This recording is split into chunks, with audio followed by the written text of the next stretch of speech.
আসসালামু আলাইকুম। আমন্ত্রণ বাংলা ভিশন সংবাদে আপনাদের সাথে আছে আমি রেজওয়ানা। এলভির শুরুতে বিআরবি কেবল সংবাদ শিরোনাম।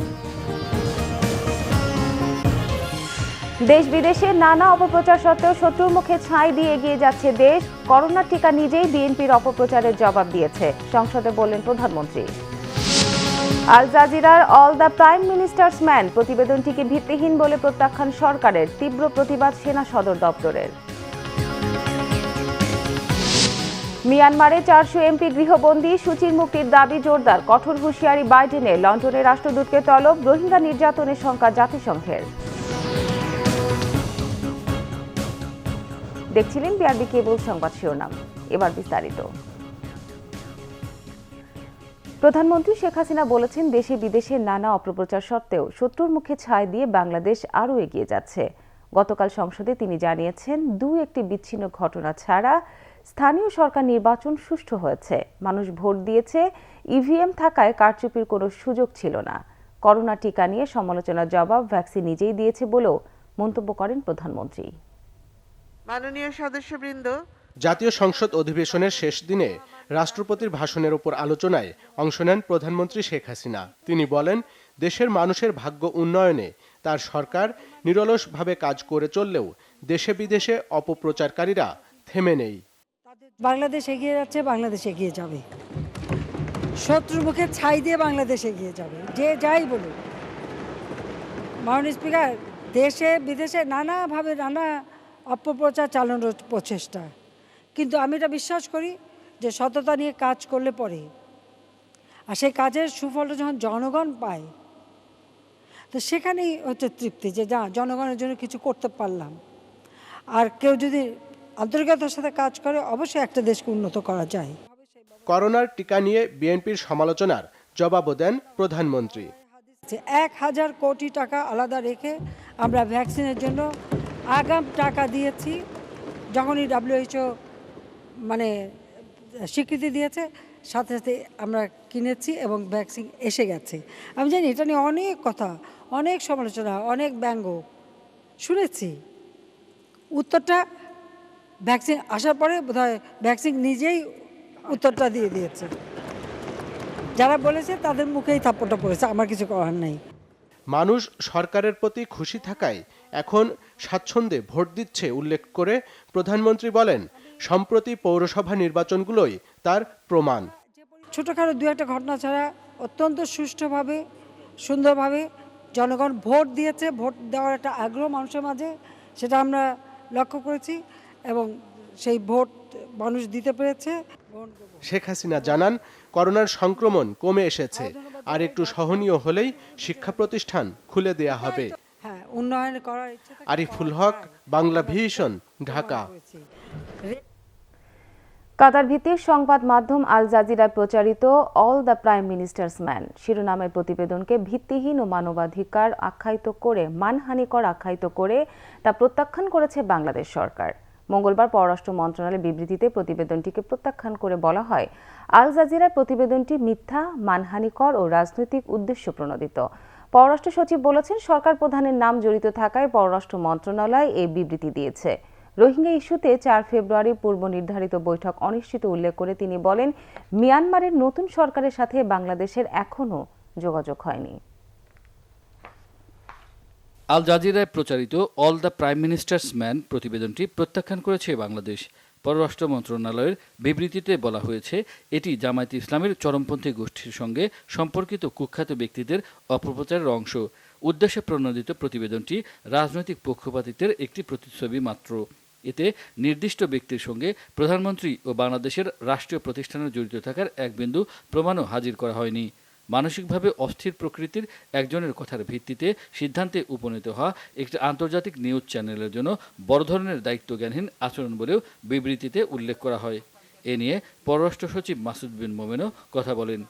একটা দেশ যখন একটা বিবৃতি দেয়, এটা সবার উদ্দেশ্যেই থাকে সেটা, তাই না? সুতরাং আলাদা আলাদা করে তার বিবৃতি দেওয়া হয়, শুধু আপনাদের জন্য বা শুধু বিদেশি সাংবাদিকদের জন্য তা না, এটা সবার জন্য না। যেহেতু এটা আমাদের সরকার প্রধানকে ওইখানে করা হয়েছে, সেই জন্য আমাদের পরিবর্তিত পরিস্থিতিতে মিয়ানমারের নতুন সরকারের সাথে যোগাযোগ না হলেও রোডম্যাপ অনুযায়ী রোহিঙ্গা প্রত্যাবাসনের ব্যাপারে আশাবাদী বাংলাদেশ। 4 তারিখে হওয়ার ব্যাপারে আমাদের প্রেফারেন্স আছে, চাইনিজদেরও আছে, সেই সময়টাই থাকবে নাকি মিটিংটা আদৌ ওই দিন হবে কিনা। তো আমাদের প্রেফারেন্স ছিল যে ওই দিন হওয়ার ব্যাপারে হয়তো কোনো লজিস্টিক্যাল ইস্যুস থাকতেও পারে, যেহেতু একটা পরিবর্তন হয়ে গেছে তাদের। আর তারপরও দ্রুততম সময়ে এই মিটিংটা করে এবং বাকি যেই রোড ম্যাপটা আমরা করেছিলাম মিয়ানমার রাষ্ট্রের সাথে, তো সেটাই যাতে বলবৎ থাকে সেটাও আমরা চাইনিজদেরকেও বলেছি। পররাষ্ট্র সচিব বলেন, জাতিসংঘ নিরাপত্তা পরিষদের জরুরি বৈঠকে মিয়ানমারের গণতন্ত্র পুনরুদ্ধার আলোচনার পাশাপাশি রোহিঙ্গা প্রত্যাবাসনের বিষয়টিও গুরুত্ব পাবে বলে আশা করছে সরকার। সংক্রান্ত আলোচনা চালিয়ে ইমরুল কায়েস, বাংলা ভিশন, ঢাকা। তাদের এখন এদিকে আল জাজিরার প্রতিবেদন অল দ্য প্রাইম মিনিস্টার্স ম্যানের তীব্র প্রতিবাদ জানিয়েছে সেনা সদর দপ্তর। মঙ্গলবার গণমাধ্যমে আন্তঃবাহিনী জনসংযোগ পরিদপ্তর আইএসপিআর এর পাঠানো এক প্রতিবাদ লিপিতে জানানো হয়েছে, সেনা সদর দপ্তর বলেছে প্রতিবেদনে মিথ্যা তথ্য দেওয়া হয়েছে। দেশের স্থিতিশীল পরিবেশ ও উন্নয়ন ব্যাহত করতে স্বার্থান্বেষী মহলের ষড়যন্ত্রের অংশ এই প্রতিবেদন। প্রতিবাদ লিপিতে আরও বলা হয়, প্রতিবেদন তৈরির সাথে যুক্ত প্রতিবেদক ও নেত্র নিউজের সম্পাদক সহ সবাই অসৎ উদ্দেশ্যে এই প্রতিবেদন তৈরি করেছে। অপরাধের রেকর্ড থাকা অসৎ উদ্দেশ্যের এসব ব্যক্তিদের আল জাজিরার মতো চ্যানেল কেন সুযোগ দিয়েছে তা পরিষ্কার নয়। ভিডিওটি ভিন্ন ভিন্ন সামাজিক, ব্যক্তিগত, অফিসিয়াল প্রেক্ষাপটের ছবি একসাথে করে ছবি সম্পাদনা ও নেপথ্য কণ্ঠের কারসাজিতে সাজানো হয়েছে বলেও সেনা সদর দপ্তরের প্রতিবাদ লিপিতে জানানো হয়। গণতান্ত্রিকভাবে নির্বাচিত সংসদ বাতিল করে মিয়ানমারের সেনাপ্রধানের নেতৃত্বে রাষ্ট্র ক্ষমতা দখলের ঘটনায় গভীর উদ্বেগ প্রকাশ করেছে বিএনপি। মঙ্গলবার গণমাধ্যমে পাঠানো এক বিবৃতিতে এর নিন্দা জানান দলটির মহাসচিব মির্জা ফখরুল ইসলাম আলমগীর। বিবৃতিতে উল্লেখ করা হয়, দীর্ঘ আন্দোলনের মাধ্যমে মিয়ানমারের জনগণ যে গণতান্ত্রিক অধিকার ও শাসন ব্যবস্থা অর্জন করেছিলেন তা কেড়ে নেওয়া অনৈতিক ও অগ্রহণযোগ্য। জনগণের দ্বারা নির্বাচিত, জনগণের কাছে দায়বদ্ধ ও জবাবদিহিতার রাজনৈতিক সংস্কৃতির অনুপস্থিতিতে প্রতিবেশী মিয়ানমারের জনগণ কতটা ক্ষতিগ্রস্ত হবে তা বাংলাদেশের জনগণ অনুভব করে। এজন্য বাংলাদেশের জনগণ মিয়ানমারের গণতান্ত্রিক শাসন ব্যবস্থা অব্যাহত দেখতে চায়। বিবৃতিতে আরও বলা হয়, গেল কয়েক বছর ধরে মিয়ানমার থেকে বিতাড়িত কয়েক লাখ রোহিঙ্গা বাংলাদেশে অবস্থান করলেও তাদের নিরাপদ প্রত্যাবর্তনের কোনো ব্যবস্থা বাংলাদেশ সরকার করতে পারেনি। দেশে করোনা ভাইরাসে আক্রান্ত হয়ে একদিনে আরও 12 জনের মৃত্যু হয়েছে। এ নিয়ে করোনায় মারা গেলেন 8,149 জন। মারা যাওয়া 12 জনের মাঝে 11 জন পুরুষ ও 1 জন নারী। মঙ্গলবার স্বাস্থ্য অধিদপ্তরের প্রেস বিজ্ঞপ্তিতে জানানো হয়, 24 ঘন্টায় 14,452টি নমুনা পরীক্ষায় 525 জনের করোনা শনাক্ত হয়েছে। এ নিয়ে মোট শনাক্ত হলেন 5,36,107 জন। 24 ঘন্টায় করোনা থেকে সুস্থ হয়েছেন 512 জন। মোট সুস্থ হলেন 4,80,728 জন। মন্ত্রী, এমপি, সচিবদেরও ভ্যাকসিন নেওয়ার আহ্বান জানিয়েছেন স্বাস্থ্যমন্ত্রী জাহিদ মালেক। তিনি দাবি করেছেন, দেশে যে ভ্যাকসিন আনা হয়েছে তা এ পর্যন্ত আবিষ্কৃত সবচেয়ে নিরাপদ ভ্যাকসিন। মঙ্গলবার দুপুরে নেগলেক্টেড ট্রপিক্যাল ডিজিজ এন্টিটি দিবস উপলক্ষে এক আলোচনা সভায় প্রধান অতিথির বক্তব্যে তিনি একথা বলেন। স্বাস্থ্যমন্ত্রী আরও জানান, দেশের সব জেলায় করোনার টিকা পৌঁছে গেছে এবং 7 ফেব্রুয়ারি সারা দেশে টিকাদান কার্যক্রম শুরু হবে। ভ্যাকসিন ছাড়া করোনা মোকাবেলায় দুরূহ উল্লেখ করে সবাইকে ভ্যাকসিন নেওয়ার আহ্বান জানান তিনি। আর এ ব্যাপারে স্থানীয় জনপ্রতিনিধি, সংসদ সদস্য, চেয়ারম্যান ও মেম্বারদের ভূমিকার উপর গুরুত্ব আরোপ করেন মন্ত্রী। ভ্যাকসিনেট করা হয়েছে যারা সকলেই ভালো আছেন এবং আমরা ইতিমধ্যে ভ্যাকসিন সব জেলায় পৌঁছে দিয়েছি, উপজেলা পর্যন্ত পৌঁছে যাবে এবং আমরা 7 তারিখে সারা দেশব্যাপী কার্যক্রম আমরা শুরু করব। এমপি মহোদয়রা আছেন, মন্ত্রী মহোদয়রা আছেন, সচিব মহোদয়রা আছেন, তাদেরকেও আমরা আহ্বান করব যে তারা আমাদের সাথে এই ভ্যাকসিনেট প্রোগ্রামে যোগ দিবেন। দীর্ঘদিন পর আবারও শুরু হতে যাচ্ছে ড্রাইভিং লাইসেন্সের স্মার্ট কার্ড বিতরণ কার্যক্রম। আবেদনকারীদের কার্ড দেওয়া শুরু হবে চলতি মাসের শেষ দিকে। বিআরটিএ বলছে, টেন্ডার জটিলতার কারণে এতদিন প্রিন্টিং প্রক্রিয়া আটকে ছিল। বর্তমানে দেশে 27,22,000 চালকের লাইসেন্সের স্মার্ট কার্ড রয়েছে, আর স্মার্ট কার্ডের অপেক্ষায় রয়েছেন আরও প্রায় 7 লাখ চালক। কিন্তু গত 1.5 বছর ধরে প্রিন্টিং জটিলতায় স্থবির হয়েছিল স্মার্ট কার্ডের বিতরণ। লাইসেন্স দিয়েছি 2 বছর আগে করতে, তো এখন আসলেই খালি ডেট বাড়ায় দেয়। 2020 সালের এপ্রিলে দেওয়ার কথা ছিল, এখন 2021 সাল চলে, 21 সালের ডিসেম্বর পর্যন্ত, মানে আরো 1 বছর। ড্রাইভিং লাইসেন্স 2018 সাল পরীক্ষা দিয়েছি, 2019 সাল থেকে আমি 4 বার এই ডেট বাড়িয়ে নিছি। এই পর্যন্ত 4 বার ঘুরাইতেছে, আমি বারবার আইতেছি, বারবার হরানি করতেছে আমাদের কোনো উত্তর দেয় না, আবার ডেট বাড়াই দিছে। তা আমরা মালিকের কাছে কি বলবো মালিক তো আর বারে বারে আমাকে ছুটি দিবে না। যখন না আমার গাড়ির স্মার্ট কার্ডের জন্য আবেদন করি ওই সময় আমাকে দিয়ে দিছে, কিন্তু এটা এখন পর্যন্ত পায় না। বারবার হয়রানি হচ্ছে, কারণটা তো আমাদের বলবে। আসলে কোনো স্মার্ট কার্ডের কোনো কথাই বলছে না। সবারই একই প্রবলেম বলতেছে, টেন্ডার যদি উনি ওই দিন 10 সেকেন্ডের মধ্যে উনি সিল মেরে পাঠিয়ে দিচ্ছে, মানে কোনো কথার উনি জবাবই দিচ্ছে না। বিআরটিএর পরিচালক শেখ মোহাম্মদ মাহবুব ই রব্বানী স্বীকার করেছেন, টেন্ডার জটিলতায় প্রিন্টিং প্রক্রিয়া ব্যাহত হয়। সরকারের ক্রয় সংক্রান্ত কমিটিতে পাঠাচ্ছিল, ওইখানে যে কোম্পানিকে সুপারিশ করা আসলে সেই কোম্পানিকে ব্ল্যাক লিস্টের কারণে কোথায় তার এই কারণে তাদেরকে দেয় নাই। নতুন টেন্ডারে নতুন একটা কোম্পানি কাজ পেয়েছে। চলতি মাসের শেষের দিকে আবারও স্মার্ট কার্ড বিতরণ শুরু হবে বলেও জানান তিনি। গণহারে যেটা আমরা সবাইকে যখন দেওয়া হইতো তখন তারপরে কিন্তু আমরা কিছু রেশনিং করে দিছি। অলরেডি আমাদের মেশিনপত্র চলে আসছে, আমরা আশা করতেছি তারা এই মাসের শেষের দিক থেকে এটা কার্ড প্রিন্ট করে জনগণের মাঝে এটা ডিস্ট্রিবিউশন করতে পারবে। এবছরের জুলাই থেকে পরবর্তী 5 বছরের জন্য কার্ড তৈরি ও বিতরণের জন্য ইজারা পেয়েছে ভারতের Madras securities printers private limited.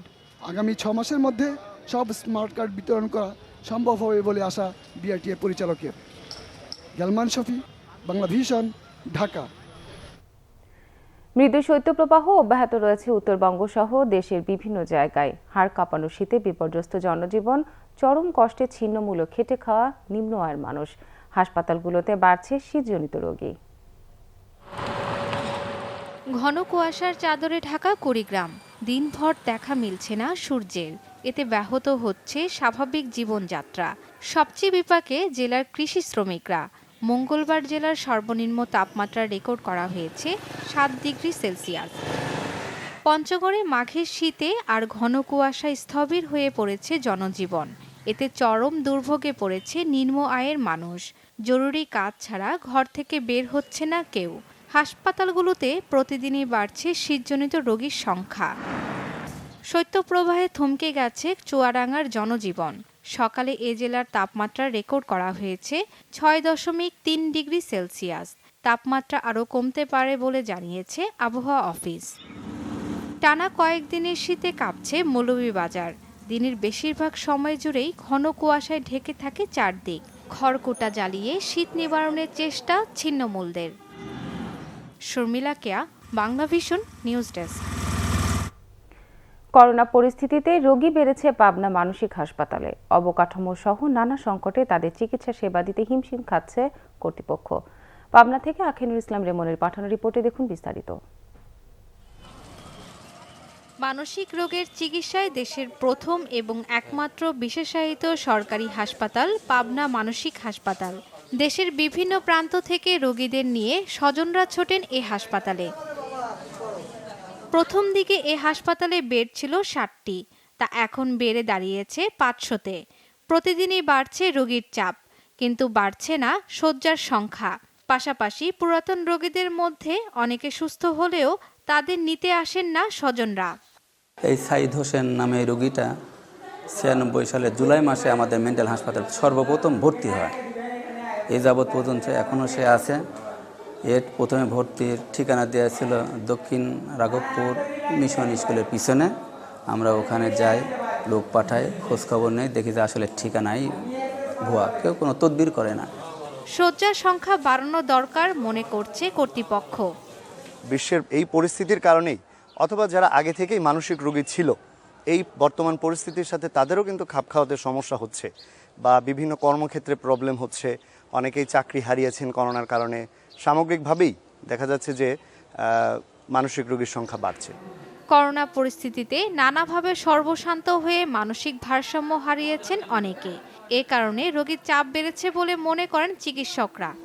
Bed যদি ফাঁকা থাকে 15-20টা, ভর্তি রোগী আসে 30-40টা। এখন আমরা কিছু ভর্তি করি, কিছু ভর্তি করি না, পরবর্তীতে 18 জন করে রোগীরা হয়রানি হয়। যে তুলনায় রোগী হতো তার থেকে প্রতিদিনই আপনার 40, 45, 50 জন করে প্রতিদিনই বৃদ্ধি পাচ্ছে। পাবনা মানসিক হাসপাতালের উন্নয়নে সরকারের আরও বেশি দৃষ্টি চান সংশ্লিষ্টরা। Bangla vision news desk. প্রধান নির্বাচন কমিশনার ও অন্য কমিশনারদের বিরুদ্ধে তদন্ত করে ব্যবস্থা নিতে সুপ্রিম জুডিশিয়াল কাউন্সিল গঠনে রাষ্ট্রপতির কাছে চিঠি দিয়েছেন সুপ্রিম কোর্টের 101 আইনজীবী। মঙ্গলবার 101 আইনজীবীর পক্ষে সুপ্রিম কোর্ট আইনজীবী সমিতির সাবেক সম্পাদক ব্যারিস্টার মাহবুব উদ্দিন খোকন সাংবাদিকদের বলেন, তারা প্রধান নির্বাচন কমিশনার ও অন্য কমিশনারদের বিরুদ্ধে উত্থাপিত বিভিন্ন অনিয়ম ও অর্থ সংশ্লিষ্টতার অভিযোগ নিয়ে বেশ উদ্বিগ্ন। বলেন, ইলেকটোরাল ট্রেনিং ইনস্টিটিউটের ভয়াবহ দুর্নীতি ও আর্থিক অনিয়মে যে গুরুতর অভিযোগ গণমাধ্যমে এসেছে তার বিশ্বাসযোগ্যতা রয়েছে। এসব গুরুতর অনিয়মের সাথে যুক্ত থেকে প্রধান নির্বাচন কমিশনার ও অন্য কমিশনাররা সংবিধান লঙ্ঘন করেছেন বলে দাবি করেন মাহবুব উদ্দিন খোকন। তিনি বলেন, 101 আইনজীবী মনে করেন বর্তমান নির্বাচন কমিশন দায়িত্ব পালনের অনৈতিক ও সাংবিধানিক ভিত্তি হারিয়েছে। অভিযোগের সুরাহা না হলে সাংবিধানিক এই প্রতিষ্ঠান ও পদের প্রতি মানুষের আস্থা ও বিশ্বাস নষ্ট হবে। রাষ্ট্রের প্রধান হিসাবে প্রধান নির্বাচন কমিশনার ও অন্য কমিশনারদের বিরুদ্ধে ব্যবস্থা গ্রহণ পবিত্র দায়িত্ব উল্লেখ করে ব্যবস্থা নিতে রাষ্ট্রপতির কাছে সুপ্রিম জুডিশিয়াল কাউন্সিল গঠনের দাবি জানিয়েছেন আইনজীবীরা। কালো টাকা সাদা করার অনৈতিক উন্নয়ন ও সাম্য বিরোধী সুযোগ আগামী অর্থবছরের বাজেটে আর না রাখার সুপারিশ করেছে এসডিজি বাস্তবায়নের নাগরিক প্ল্যাটফর্ম। একই সাথে কালো টাকার উৎস বন্ধে কার্যকর পদক্ষেপ নিতে রাজনৈতিক অঙ্গীকারের ওপর জোর দিয়েছে সংগঠনটি। কালো টাকা সাদা হয় অর্থনীতির লাভ নাকি ক্ষতি হচ্ছে এ বিষয়ে মঙ্গলবার ভার্চুয়াল আলোচনায় এসব সুপারিশ করা হয়। মূল প্রবন্ধে এনবিআর এর সাবেক চেয়ারম্যান ডক্টর মোহাম্মদ আব্দুল মজিদ কালো টাকার উৎস বন্ধের নানা উদ্যোগ তুলে ধরেন। ঢাকা চেম্বারের সভাপতি রিজওয়ান রহমান জানান, দেশে কালো টাকার পরিমাণ দিন দিন বাড়ছে। রীতি ভেঙে কালো টাকা সাদা করার সাংবিধানিক ও নীতি পরিপন্থী বিধান তুলে দেওয়ার পক্ষে যুক্তি তুলে ধরেন আলোচকরা। সিপিডি চেয়ারম্যান রেহমান সুবাহান ক্ষমার নামে 10% কর দিয়ে অবৈধ অর্থ বৈধ করার সুযোগ বন্ধের পরামর্শও দেন। আবাসন খাতে কালো টাকা সাদা করার সুযোগে দুষ্ট চক্র পক্ষান্তরে কালো টাকা বাড়াচ্ছে, যা দুশ্চিন্তার বলে উল্লেখ করেন প্রতিষ্ঠানটির ফেলো ডক্টর মোস্তাফিজুর রহমান। সরকারি খরচের তুলনায় কর আহরণ না বাড়লে সরকারের দায় দেনা গুরুতর হওয়ার পাশাপাশি মূল্যস্ফীতি বাড়বে আশঙ্কা নাগরিক প্ল্যাটফর্মের আহ্বায়ক ডক্টর দেবপ্রিয় ভট্টাচার্য। অঙ্গীকার লাগবে, গণতান্ত্রিক চর্চা লাগবে, তথ্যের অধিকার লাগবে এবং সর্বোপরি সামাজিক আন্দোলন লাগবে। এই সামাজিক আন্দোলনের কণ্ঠস্বরটি শক্তিশালী করতে হবে, যাতে আগামী 2021-22 অর্থ বছরে এই প্রবিধান যেন না থাকে। আমরা প্রত্যেকটি মানুষকে সৎ কর ব্যবস্থার অধীনে যাতে নিয়ে আসতে পারি। আমাদের নাগরিক প্ল্যাটফর্মের পক্ষ থেকে এইটি অঙ্গীকার দিয়ে আমি এখানে শেষ করছি যে আগামী অর্থ বছরে যেন এই কালো বিধান যেন না থাকে। এটা অনৈতিক, উন্নয়ন বিরোধী, সাম্য বিরোধী, বাংলাদেশের 50 বছরের স্বাধীনতার চেতনার বিরোধী। ভ্রমণ পিপাসুদের দৃষ্টি কেড়েছে রংপুরের কাউনিয়ার তিস্তা নদী। শীতের আমেজ, সবুজ প্রকৃতি, নদী, সেতু আর রেল সেতুর সৌন্দর্য দেখতে প্রতিদিনই ভিড় করছেন পর্যটকরা। পরিকল্পিত উদ্যোগ নিলে জায়গাটি হতে পারে অন্যতম বিনোদন কেন্দ্র। শাহনওয়াজ জনির ক্যামেরায় রংপুর থেকে জুয়েল আহমেদের রিপোর্ট। নীল আকাশে ভেসে বেড়াচ্ছে সাদা মেঘ, দৃষ্টিসীমায় শুধু জলরাশি, নদীর বুকে ভাসছে নৌকা, জেগে ওঠা চর সেজেছে সবুজ গালিচায়। শুকনো মৌসুমে ক্ষীণধারায় বয়ে যাওয়া তিস্তার তীরে চাষ হচ্ছে সবুজ ফসল। নদীর বুকে দাঁড়িয়ে থাকা সড়ক সেতু আর রেল সেতুর সাথে প্রকৃতির মেলবন্ধন। নয়নাভিরাম এই সৌন্দর্য উপভোগ করতে ছুটে আসছেন প্রকৃতিপ্রেমীরা। সেতুটা অনেক ভালো লাগে, এক সাইড থেকে বাস যায়, এক সাইড থেকে ট্রেন যায়। কাউনিয়া ব্রিজ ঘাটটা অনেক সুন্দর, এখানে আমি মাঝে মধ্যেই আসি যখন আমার খারাপ লাগে। ঘন্টা যদি ঘুরে আনতে 500 টাকা করে পড়বে, আর রাউন্ড ঘুরে আনতে একজন 30 টাকা করে পড়বে। এখানে মাছ ধরতে পয়সা করি লাগে না, আর এখানে আমরা শখ করি আসি। শুক্রবারে বিকালবেলা এখানে প্রচুর লোক আসে। যদি সিস্টেম করতো পার্কের মতো, তাহলে এখানে পর্যটক যেখান থেকে আসছে বেড়াইতে তাদের অনেক ভালো লাগতো। সড়ক সেতুকে ঘিরে সংশ্লিষ্টদের পরিকল্পনা থাকলেও নেই সরকারি কোনো নির্দেশনা। বিনোদন কেন্দ্র হলে এটা চললে সরকারের রাজস্ব তো অবশ্যই বাড়বে, পাশাপাশি মানুষ এখানে একটা পাবে, বিনোদনের জন্য এই সেবাটা পাবে আর কি। তো এটা সরকারিভাবে হতে পারে, অথবা আপনার বেসরকারি উদ্যোগেও এটা হতে পারে। জায়গাটিকে বিনোদন কেন্দ্র হিসেবে গড়ে তুলতে সরকারি উদ্যোগের দিকে তাকিয়ে স্থানীয়রা। ব্রিটিশের তৈরি তিস্তা রেল সেতু আর আওয়ামী সরকারের সড়ক সেতু উত্তরের 3 জেলার মানুষকে মেলবন্ধনে আবদ্ধ করেছে। আর বিভিন্ন এলাকা থেকে প্রতিদিন ছুটে আসছেন মানুষ নদী ও প্রকৃতির সৌন্দর্য উপভোগ করতে। জুয়েল আহমেদ, বাংলা ভিশন, কাউনিয়া, রংপুর। সংবাদ শেষ করব বিআরবি কেবল শিরোনামগুলো আরেকবার জানিয়ে। দেশ বিদেশে নানা অপপ্রচার সত্ত্বেও শত্রুর মুখে ছাই দিয়ে এগিয়ে যাচ্ছে দেশ। করোনা টিকা নিজেই বিএনপির অপপ্রচারের জবাব দিয়েছে, সংসদে বললেন প্রধানমন্ত্রী। আল জাজিরার all the prime minister's man প্রতিবেদনটিকে ভিত্তিহীন বলে প্রত্যাখ্যান সরকারের, তীব্র প্রতিবাদ সেনা সদর দপ্তরের।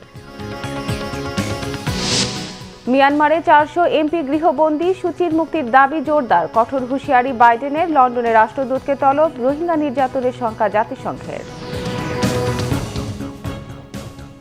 এই ছিল এখনকার মতো। পরের সংবাদ সকাল 10টায়, নাকি 9টায় রয়েছে নিউজ টপ 10 দেখার আমন্ত্রণ রইল। এছাড়া বাংলা ভিশন সংবাদ ও সংবাদ সংশ্লিষ্ট অনুষ্ঠান দেখতে লগ ইন করুন facebook.com/বাংলাভিশন এবং সাবস্ক্রাইব করুন youtube.com/বাংলাভিশন নিউজে। এতক্ষণ সঙ্গে থাকার জন্য ধন্যবাদ সবাইকে।